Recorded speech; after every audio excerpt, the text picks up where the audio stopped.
ഇപ്പോൾ രക്ഷപ്പെടണം. ഇനി ഇതിനൊരവസരം കിട്ടിയെന്ന് വരില്ല. സ്വയം നഷ്ടം വരുത്തി നമ്മളെ രക്ഷിക്കാൻ സർക്കാർ മുന്നോട്ട് വരുമെന്ന് താൻ കരുതുന്നുണ്ടെങ്കിൽ അത് തെറ്റ്. ഒന്നുകിൽ നമ്മൾ പട്ടിണി കിടന്ന് മരിക്കും, അല്ലെങ്കിൽ അവർ നമ്മളെ പട്ടിയെപ്പോലെ വെടിവെച്ചു കൊല്ലും. വൈശാഖിന് ഭാര്യയെ കാണണ്ടേ? വേണം. എങ്കിൽ വരൂ.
എന്തിനാ വൈശാഖ ഈ അവിവേകം കാണിച്ചത്?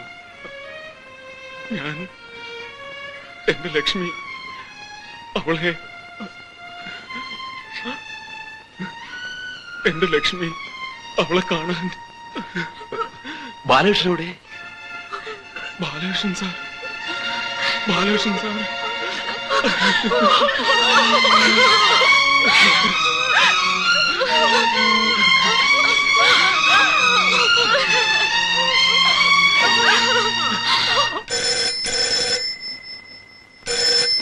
ഹലോ, DIG സാറല്ലേ? ചാൾസ്. രാത്രിയിൽ ഡിസ്റ്റർബ് ചെയ്തതിൽ ക്ഷമിക്കണം. ഒരു നിമിഷം ഫോൺ താഴേക്ക് വെക്കുക, എന്നിട്ട് വാതിൽ തുറന്ന് നോക്കുക.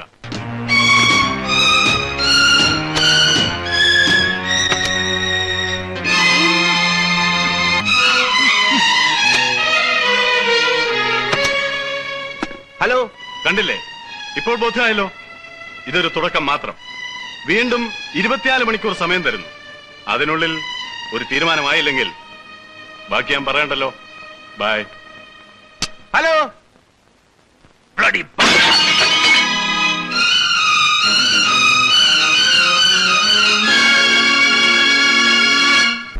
ആദ്യം രാംസിംഗ്, ഇപ്പൊ ബാലകൃഷ്ണൻ. രണ്ടെണ്ണമായി. ഇനി ഒരെണ്ണം കൂടി ചിന്തിക്കാൻ പോലും കഴിയുന്നില്ല. ഇനി എന്തെങ്കിലും സംഭവിച്ചാൽ ഗവൺമെന്റിന്റെ പ്രതിച്ഛായയെ മാറും. നമ്മൾ ഇപ്പൊ തന്നെ ലേറ്റായി. ഉടനെ എന്തെങ്കിലും ചെയ്തേ പറ്റൂ. ഒരു ഓപ്പറേഷൻ ഉണ്ടായാൽ മുമ്പ് മേനം പറഞ്ഞതുപോലെ ഇരുഭാഗത്തും വലിയ നഷ്ടങ്ങൾ ഉണ്ടാവും. ഒരു ബോട്ടോ 4 കള്ളന്മാരോ വലിയ പ്രോബ്ലം ഒന്നുമല്ല. പിന്നെ 5 കോടിയുടെ കാര്യമല്ലേ, നമുക്ക് ഡൽഹിയെ കൺവിൻസ് ചെയ്യേണ്ടി വരും. ഞാൻ കുറച്ചു മുമ്പ് CM-മായി സംസാരിച്ചപ്പോ കേന്ദ്രമന്ത്രി കൂടി ഇൻവോൾവ് ആയതുകൊണ്ട് വേറെ ഒരു മാർഗവുമില്ലെങ്കിൽ ടെററിസ്റ്റുകളുടെ ഡിമാൻഡ്സിന് വഴങ്ങിക്കൊടുക്കുക. എനിക്കതിനോട് യോജിപ്പില്ല. നമ്മളൊരു കീഴ്വഴക്കമുണ്ടാക്കിയാൽ നാളെ അത് വീണ്ടും ആവർത്തിച്ചെന്ന് വരും. ഇന്ന് 4 മയക്കുമരുന്ന് കള്ളക്കടത്തുകാരുടെ കാര്യത്തിലാണ് സംഭവിച്ചത്. നാളെ ചിലപ്പോൾ ഒരു കൊലപാതകയ്ക്ക് വേണ്ടിയായിരിക്കും. നമുക്കുണ്ടാകുന്ന ഒരു പരാജയം പല ഭീകരന്മാർക്കും ഒരു പ്രചോദനമാകും. ടു ബി വെരി ഫ്രാങ്ക്, 1% പോലും എനിക്ക് അതിനോട് യോജിക്കാൻ കഴിയുന്നു. ഇതൊരു പരാജയമാണ്, കീഴടങ്ങലാണ്. നെവർ, ഒരിക്കലുമല്ല. ഒരു വിട്ടുവീഴ്ച, അതും ആർക്ക് വേണ്ടി? നിരപരാധികളായ ഒരു പറ്റം മനുഷ്യർക്ക് വേണ്ടി. ആ ഭീകരന്മാർക്ക് മനുഷ്യത്വത്തിന്റെ ഒരു അംശം പോലും ഇല്ലെന്ന് അവർ പ്രൂവ് ചെയ്ത് കഴിഞ്ഞു. അങ്ങനെയുള്ളപ്പോ നമുക്കെന്താ വേറൊരു പോംവഴി? ഇല്ല സാർ, അതുകൊണ്ട് തന്നെ അങ്ങ് പറഞ്ഞതിനോട് 100% ഞാൻ യോജിക്കുന്നു. ഇതൊരു പരാജയമോ കീഴടങ്ങലോ അല്ല. ഈ വിട്ടുവീഴ്ചയെ ആരും ദുർവ്യാഖ്യാനിക്കുമില്ല. കൂടാതെ തടവുകാരെ വിട്ടുകിട്ടിയാൽ ഉടൻ സമർത്ഥമായി അവർക്കെതിരെ ഒരു കെണിയൊരുക്കുക, സർവശക്തിയും ഉപയോഗിച്ച് അവരെ എതിർക്കുക. Even if we have to kill them. സാറിന് തെറ്റുപറ്റി. വളരെ സമർത്ഥമായിട്ടാണ് ഈ ഗ്രൂപ്പ് കിഡ്നാപ്പിംഗ് ഓർഗനൈസ് ചെയ്തിരിക്കുന്നത്. നമ്മൾ ഒരുക്കുന്ന കെണിയിൽ വീഴാൻ മാത്രം മണ്ടനല്ല ചാൾസ്. അയാൾ രക്ഷപ്പെടും, അതെനിക്ക് ഉറപ്പുണ്ട്. ഇതിങ്ങനെ ഒരു തീരുമാനമാകാതെ നീണ്ടുപോയാൽ? പല രാജ്യങ്ങളിലും ഇതിലും ദുർഘടമായ സാഹചര്യങ്ങളിൽ ഹോസ്റ്റേജസിന് ഒരു പോറൽ പോലും ഏൽക്കാതെ ഇതിലും വലിയ ഭീകരന്മാരിൽ നിന്ന് രക്ഷപ്പെടുത്തിയ സംഭവങ്ങൾ നമുക്കറിയാം. പക്ഷേ അതൊന്നും സ്റ്റേറ്റ് അറ്റാക്കുകളായിരുന്നില്ല, കമാൻഡോ ഓപ്പറേഷൻസ് ആയിരുന്നു എന്ന് മാത്രം. ശരിയായിരിക്കാം, പക്ഷെ നമ്മുടെ ഫോഴ്സിൽ അതിന് പറ്റിയ ആളുകളുണ്ടോ? ഉണ്ടായിരുന്നു, പക്ഷെ ഇന്നില്ല. വേണമെങ്കിൽ അയാളുടെ സേവനം നമുക്ക് ആവശ്യപ്പെടാം. അങ്ങനെ ഒരാളുണ്ടായിരുന്നു. ആരാണ് അയാൾ? Who the hell is he?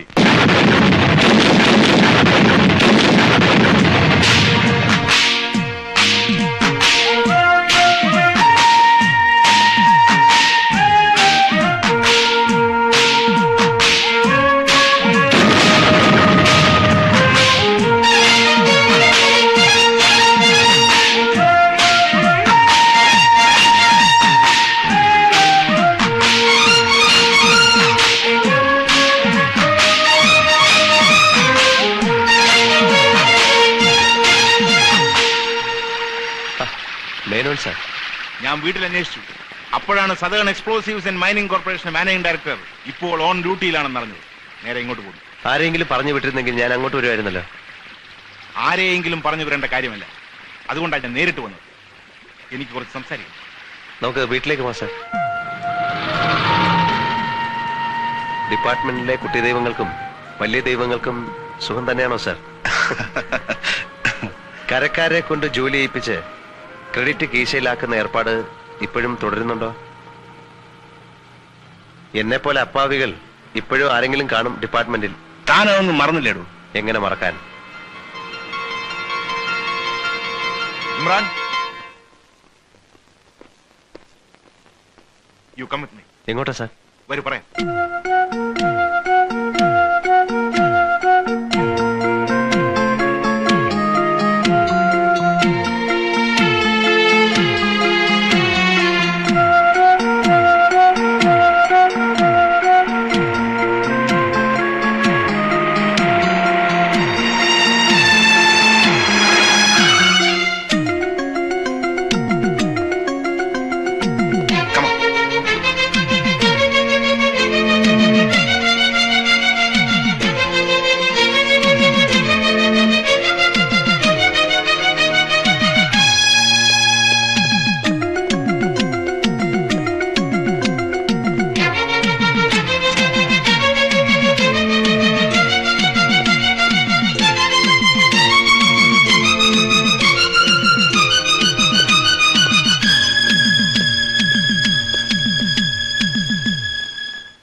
കെട്ടിയിട്ടിരിക്കുന്ന ഒരാൾ ഈ ഷിപ്പിന്റെ ക്യാപ്റ്റനാണ്, മറ്റേയാൾ ഫസ്റ്റ് എഞ്ചിനീയർ. തോക്കുമായി നിൽക്കുന്ന 2 പേർ ഈ ഷിപ്പിലെ ജോലിക്കാരുമാണ്. അവർക്ക് എന്തൊക്കെയോ ആവശ്യങ്ങളുണ്ട്. ഷിപ്പിന്റെ ഉടമസ്ഥൻ ഒന്നിനും വഴങ്ങുന്നില്ല. സംഭവം ഈ പോർട്ടിൽ വെച്ചായതുകൊണ്ട് നമുക്ക് തലവേദനയായി. അവർക്ക് എന്തെങ്കിലും സംഭവിച്ചാൽ അവരാണെങ്കിൽ ആരെയും അടുക്കാനും സമ്മതിക്കുന്നില്ല. എന്ത് ചെയ്യൂടോ?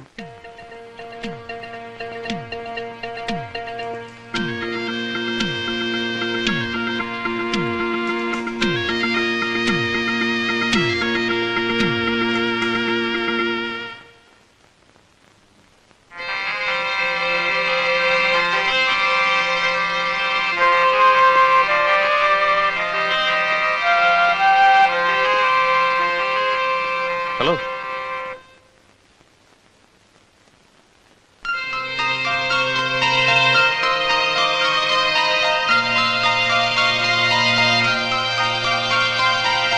Keep it there.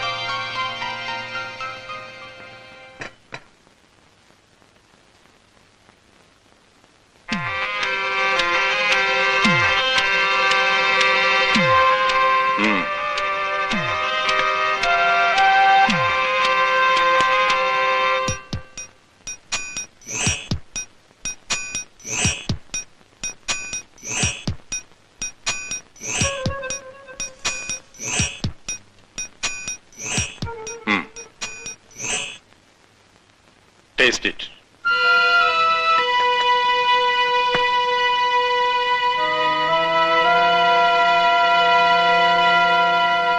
Take the other one.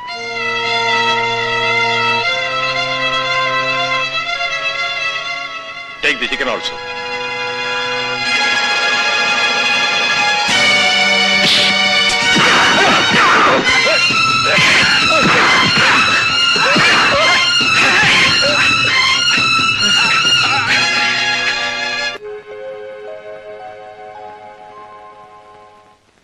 Sir ഇത് കണ്ടില്ലേ? പത്രത്തിൽ പടം വരണം എന്നൊക്കെ ഒരു കാലത്ത് എനിക്ക് ആഗ്രഹമുണ്ടായിരുന്നു. ഇന്നില്ല സാർ. പക്ഷെ വല്ലവരും ജോലി ചെയ്തതിന്റെ ക്രെഡിറ്റ് സ്വന്തമാക്കാനുള്ള അമ്മായിയപ്പന്റെ മരുമകന്റെ ആഗ്രഹം അത് കുറച്ച് കടന്നുപോയി. അതെ സാർ, IG കൂടി അറിയാതെ ഇങ്ങനൊരു ന്യൂസ് ഇതിൽ വരില്ല. പോട്ടെ ഇമ്രാൻ, പൊന്നിൻ കുടത്തിന് എന്തിനാടോ പൊട്ട്? വേണ്ട വേണ്ട, ഇങ്ങനെ പറഞ്ഞ് സാർ എന്നെ സൂചിപ്പിക്കുകയൊന്നും വേണ്ട. ഇമ്രാൻ, എന്താ സാർ? എന്താ സാർ? ഒന്നുമില്ല ഇമ്രാൻ. താൻ എന്ത് പറയുന്നു? പുറപ്പെടാം. തുറന്നു പറയുന്നതിൽ പരിഭവം തോന്നരുത് സാർ. എനിക്ക് പറ്റില്ല. ഒരിക്കലെല്ലാം വേണ്ടെന്ന് വെച്ചാൽ വീണ്ടും തിരിച്ചെടുക്കാൻ ബുദ്ധിമുട്ടുണ്ട്. ഇമ്രാൻ എന്താ ഈ പറയുന്നത്? സർവീസിലുണ്ടായിരുന്നപ്പോൾ ഇത്തരം ഒരു അവസരത്തിൽ ഇമ്രാൻ എന്ന് മുഴുവൻ വിളിക്കണ്ട. അതിനു മുമ്പേ താൻ ഓടിയെത്തുമായിരുന്നു. ആ എന്തൂസിയാസം, എനർജി ഇവയൊക്കെ ഇപ്പോഴും തനിക്കുണ്ടെന്ന് ഞാൻ കരുതി. അങ്ങനെ ഓടി വന്നതിന്റെ ഫലമൊക്കെ എനിക്ക് കിട്ടി സാർ. ഇനി അങ്ങനെ ഓടാൻ എനിക്ക് പ്രയാസമുണ്ട്. ആ, എനിക്കൊരു തെറ്റുപറ്റി. തന്നെ കുറിച്ചുള്ള എന്റെ ഓവർ കോൺഫിഡൻസ് അതാണ് എന്നെ ഇവിടെ എത്തിച്ചത്. ഇമ്രാൻ എന്ന് വളരെ വലുതായി പോയി. സ്വന്തം വീട്, കാറ്, ജീപ്പ്, ബിസിനസ്. 15 പേരുടെ ജീവനും ഒരു ബിസിനസ്മാനും തമ്മിൽ എന്ത് ബന്ധമിരിക്കുന്നു അല്ലേ? ഈ സുഖവും സൗകര്യവും ഒക്കെ ഞാൻ അധ്വാനിച്ച് കഷ്ടപ്പെട്ടുണ്ടാക്കിയതാണ് സാർ. അല്ലാതെ കട്ടും കൈക്കൂലിയും വാങ്ങി ഉണ്ടാക്കിയതല്ല. സാറിന് നന്നായിട്ട് അറിയാമല്ലോ. ആലിപ്പട്ടി, ഇമ്രാൻ പട്ടി, ഡിപ്പാർട്ട്മെന്റിലെ പട്ടികൾക്കൊക്കെ എന്റെ പേരിട്ടു. അന്നൊക്കെ ആട്ടെ പോട്ടെ എന്ന് പറഞ്ഞ് സാറിനെ സമാധാനിപ്പിച്ചു. അവസാനം എനിക്കൊരു പ്രശ്നം ഉണ്ടായപ്പോ സാറിന് എന്നെ സഹായിക്കാൻ സാധിച്ചോ? നാണവും മാനവും ഉള്ളതുകൊണ്ട് റിസൈൻ ചെയ്തു. തൊഴിൽ അറിയാവുന്നതുകൊണ്ട് രക്ഷപ്പെട്ടു. അതിലാരും അസൂയപ്പെട്ടിട്ട് കാര്യമില്ല. എനിക്ക് തന്നോട് അസൂയ? I am sorry sir. ഞാനൊന്ന് ഉദ്ദേശിച്ച് പറഞ്ഞതല്ല. മനസ്സിൽ കുറെ നാളായി കെട്ടിക്കിടക്കുന്ന വിഷമം ആരോടെങ്കിലും പറയണമെന്നുണ്ടായിരുന്നു. അതുകൊണ്ട് പറഞ്ഞു പോയതാ. ഇമ്രാൻ, ഞാൻ തന്നെ വിളിക്കാൻ വന്നത് പൊന്നാട ചാർത്താനോ സ്വീകരണം തരാനോ ഒന്നുമല്ല. വളരെ റിസ്ക് ഉള്ള ഒരു കാര്യത്തിനാണ്. റിസ്ക് കൂടുമ്പോൾ കോസ്റ്റ് കൂടും. താനിന്ന് ഡിപ്പാർട്ട്മെന്റ് ഉദ്യോഗസ്ഥനല്ല. തന്റെ ടേംസ് തനിക്ക് സംസാരിക്കാം. നോ സർ, ഒരിക്കലും ഞാൻ അത്തരത്തിൽ ചിന്തിച്ചിട്ടില്ല. സർവീസിലുണ്ടായിരുന്നപ്പോൾ ഡിപ്പാർട്ട്മെന്റിന്റെ അഭിമാനമായിരുന്നു ഇമ്രാൻ. അതുകൊണ്ട് തന്നെയാണ് സ്പെഷ്യൽ കമാൻഡോ ട്രെയിനിങ്ങിന് തന്നെ അയച്ചത്. എന്ന് വെച്ച് തന്റെ സേവനം മിസ്യൂസ് ചെയ്യാനൊന്നും ഞങ്ങൾക്ക് ഉദ്ദേശമില്ല. എന്ത് വേണമെങ്കിലും തനിക്ക് ചോദിക്കാം. സാർ എന്താ വീണ്ടും ഇങ്ങനെ പറയുന്നത്? എന്റെ മനസ്സിൽ അങ്ങനെ എന്തെങ്കിലും ഒരു ഉദ്ദേശം ഉണ്ടായിരുന്നെങ്കിൽ ഞാൻ സാറിനോട് ഇത്ര നേരം സംസാരിക്കില്ലായിരുന്നു. എന്റെ ഇപ്പോഴത്തെ പ്രശ്നം ഞാൻ സാറിനോട് നേരത്തെ പറഞ്ഞല്ലോ. ഇവളുടെ വിവാഹ കാര്യം. 2 ദിവസമേ ഉള്ളൂ. ഒരുപാട് കാര്യങ്ങൾ ചെയ്ത് തീർക്കാനുണ്ട്. ഇങ്ങനെ ഒരു ഓപ്പറേഷൻ ഇറങ്ങി പുറപ്പെട്ടാൽ അതെന്ന് തീരുമെന്ന് പറയാൻ പറ്റില്ല. തീരാതെ എനിക്ക് തിരിച്ചു വരാനും പറ്റില്ല. ഈ ഒരു അവസ്ഥയിൽ ഞാൻ എന്ത് ചെയ്യും സാർ?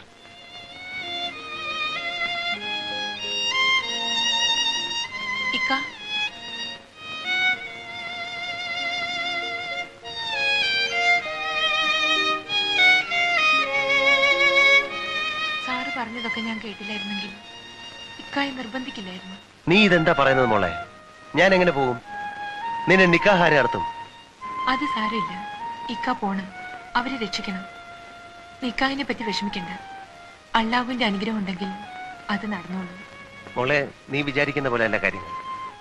അവിടെ പോയാൽ പെട്ടെന്ന് തിരിച്ചു വരാൻ പറ്റില്ല. ഒരു പക്ഷേ ഞാൻ അരുതാത്തത് പറയരുത്. അങ്ങനെയൊന്നും സംഭവിക്കില്ല. ഇക്ക പോണം.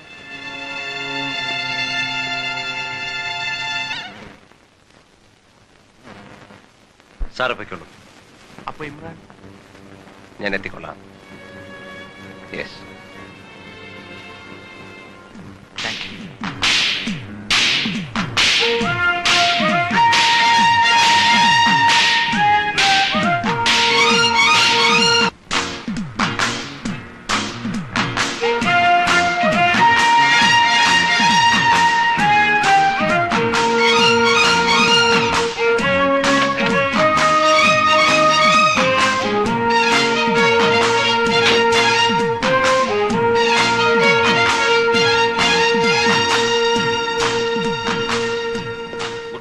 മോർണിംഗ്. മേനോ സാറല്ലേ? ഐ ജി അദ്ദേഹത്തെ കൊണ്ട് ഗസ്റ്റ് ഹൗസിലേക്ക് പോയിരിക്കുക. DYSP അദ്ദേഹം അകത്തുണ്ടോ? ഉണ്ട് sir.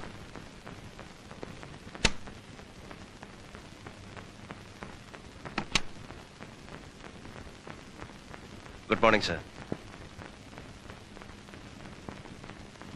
Sir good morning. Good morning. I am Ali Imran.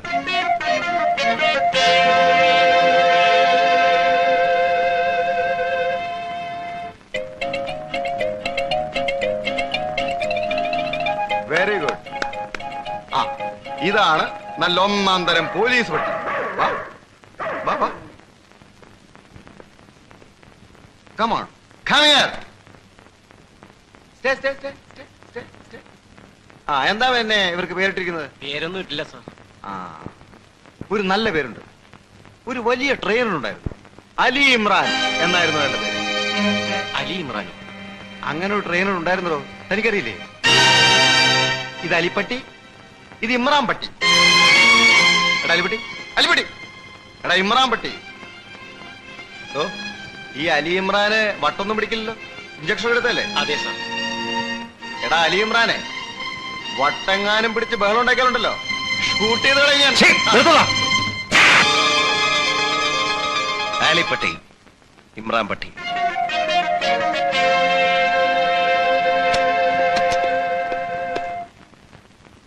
Sir, Menon sir വന്നിട്ടുണ്ട്.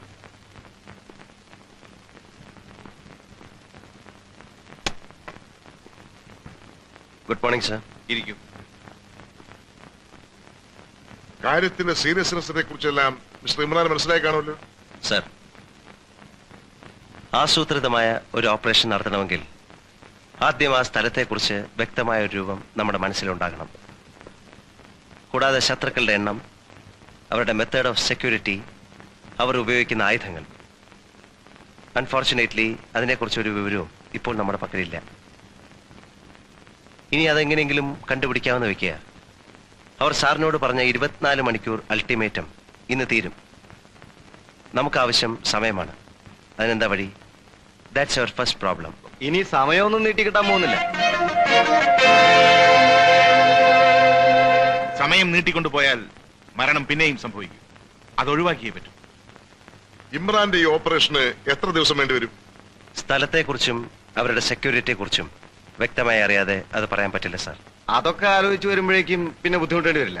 ഓരോരുത്തരെയായി ഇനി അവർ സാറിനെ എപ്പോൾ കോണ്ടാക്ട് ചെയ്യും? എപ്പോൾ വേണമെങ്കിലും ആവാം. സാർ വിചാരിച്ചാൽ സമയം നീട്ടിക്കിട്ടില്ലേ? തോന്നുന്നില്ല. പിന്നെ സമയം നീട്ടിക്കിട്ടാൻ നമ്മൾ ഉണ്ടാക്കി പറയുന്ന കാരണങ്ങൾ അവർ വിശ്വസിക്കണമെന്നില്ലല്ലോ. നമ്മൾ പറഞ്ഞാലല്ലേ അവർ വിശ്വസിക്കാതിരിക്കുള്ളൂ. അറസ്റ്റ് ചെയ്ത ചാൾസിന്റെ ആൾക്കാരുടെ ഡീറ്റെയിൽസ് എനിക്കൊന്ന് വേണം. എല്ലാം ഇതിലുണ്ട്.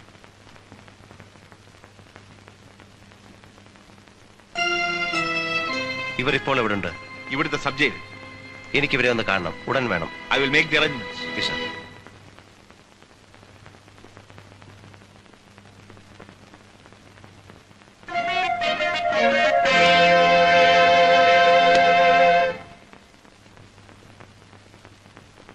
സാറിന് വേറെ ജോലിയൊന്നുമില്ലേ? ഇതിന്റെ പേര് കമാൻഡോ ഓപ്പറേഷൻ അല്ല, വട്ട് ഓപ്പറേഷൻ എന്നാ. കുറച്ചു ദിവസമായി ജയിലിൽ കിടക്കുന്ന അവരെ കണ്ടിട്ട് എന്താ കാര്യം സാർ? അവർക്ക് ഈ ഹൈജാക്കിനെ കുറിച്ച് ABCD അറിയാൻ പാടില്ല. സാർ, നമ്മൾ ചെയ്യുന്നത് തെറ്റാണ്. ഇനി ഇമ്രാൻ ആരായിരുന്നാലും ശരി, ഒരിക്കൽ ഡിപ്പാർട്ട്മെന്റിൽ നിന്നും പുറത്തുപോയ ആളാണ്.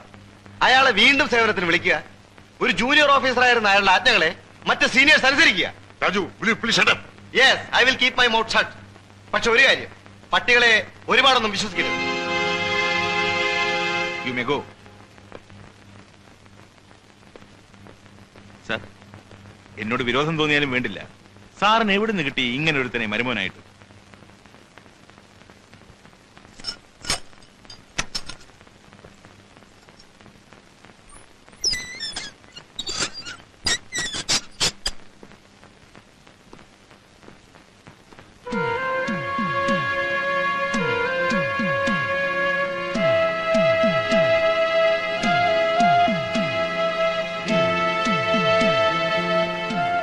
ആരാ ഈ ചാൾസ്? ചാൾസ് ആരാണെന്ന് ചാൾസ് ആരാണെന്ന്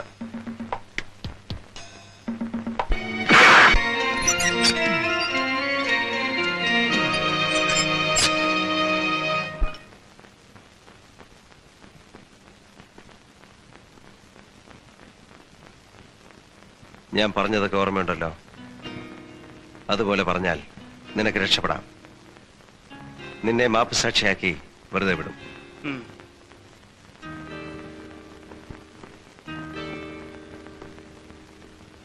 ചാൾസിന്റെ ഫോൺ വരുമ്പോൾ സാറ് തന്നെ സംസാരിച്ചു തുടങ്ങുക. കാര്യങ്ങൾ പറയുക. ആവശ്യമാണെങ്കിൽ മാത്രം റഷീദിനെ ഉപയോഗിച്ചാൽ മതി. സാർ, ചാൾസിന്റെ ഫോൺ വന്നിട്ടുണ്ട്.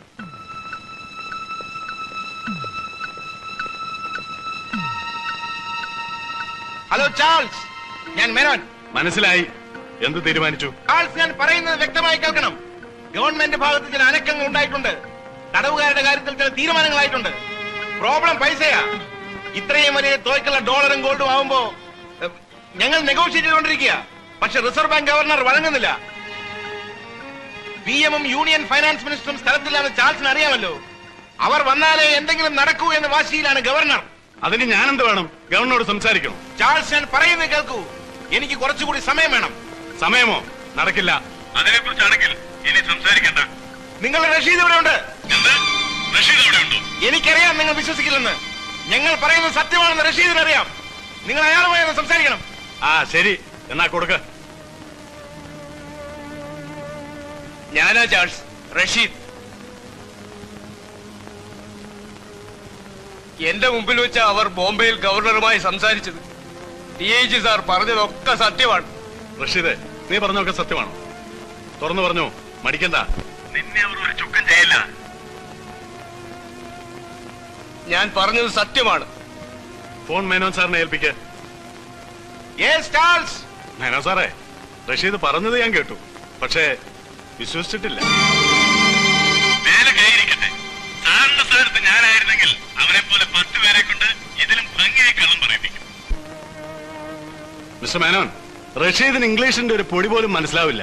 പിന്നെ എങ്ങനെയാണോ ബോംബെയിൽ റിസർവ് ബാങ്ക് ഗവർണറുമായി നിങ്ങൾ സംസാരിച്ചത് അവൻ മനസ്സിലാക്കുന്നത്? മിസ്റ്റർ മേനോൻ, ഞാൻ അവസാനമായി പറയുക, ഇനി സമയം നീട്ടുന്ന പ്രശ്നമില്ല. ഇന്ന് രാത്രി 10 മണി വരെ 1 മിനിറ്റ് പോലും കൂടുതൽ പ്രതീക്ഷിക്കണ്ട. അതിനുള്ളിൽ നടന്നില്ലെങ്കിൽ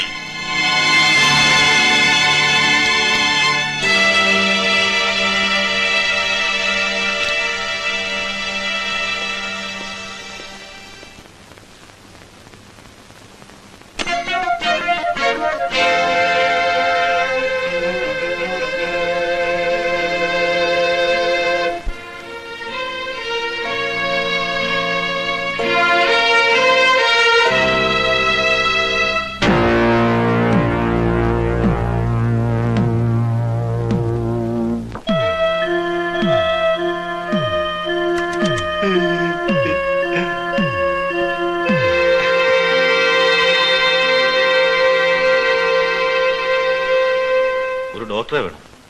തൽക്കാലം ഡോക്ടറേറ്റ് കിട്ടിയ ഒരാളുണ്ട്. അയാൾ മതിയോ? ഒരു മനുഷ്യനൂടെ വേദന കൊണ്ട് മരണോപ്രാളം കാണിക്കുമ്പോൾ നിനക്കൊക്കെ ഇത് കാണുന്ന ഒരു രസമാണ്.